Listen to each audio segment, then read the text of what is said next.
Madam, skin whitening తెల్లగా అవ్వడం అసలు ఎలా అని. ఎక్కువగా కాలేజ్ స్టూడెంట్స్, హౌస్ వైఫ్స్, ఈవెన్ అబ్బాయిలు కూడా. అయితే మన బాడీలో మన స్కిన్ అనేది తెల్లగా అవ్వాలంటే మెయిన్ గా మనకి కావాల్సింది గ్లూటాథయోన్. ఈ గ్లూటాథయోన్ మనకి ప్యూరెస్ట్ ఫామ్ మనకి జపాన్ లోనే దొరుకుతుంది. ఈ ప్యూరెస్ట్ ఫామ్ ఆఫ్ గ్లూటాథయోన్ ని మనకి ఇంపోర్ట్ చేసుకొని తయారు చేస్తుంది అయితే జోవా బ్రాండ్ వాళ్ళు. ఎన్నో బ్రాండ్స్ ఉన్నాయి బయట, కానీ ఈ బ్రాండ్ వాళ్ళే purest form of glutathione import చేసుకొని తయారు చేస్తున్నారు. ఇది యూస్ చేయడం చాలా సింపుల్ అండి.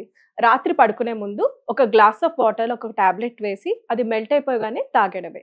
ఆల్రెడీ సెలబ్రిటీస్ చాలా మంది యూస్ చేస్తున్నారు. అమ్మాయిలు అబ్బాయిలు ఎవరైనా యూస్ చేయొచ్చు. రిజల్ట్స్ అనేవి కలర్ని బట్టి ఉంటుందండి. చామంతి రంగు వాళ్ళైతే 15 to 20 డేస్ లో మంచి రిజల్ట్స్ అయితే చూడొచ్చు తెల్లగా అవడంలో. అదే నలుపుగా ఉన్న వాళ్ళైతే 25 to 30 డేస్ లో మంచి రిజల్ట్స్ అయితే చూడొచ్చు. ఇది ఆర్డర్ చేయాలంటే స్క్రీన్ పైన ఉన్న నంబర్స్ కి డైరెక్ట్ గా కాల్ చేసి ఆర్డర్ చేసుకోవచ్చు. లేదంటే వాళ్ళ వెబ్సైట్ zovaskin.in లో అయినా కూడా డైరెక్ట్ గా ఆర్డర్ చేసుకోవచ్చు. వీళ్ళు ఆల్ ఓవర్ ఇండియా కూడా డెలివర్ చేస్తున్నారు.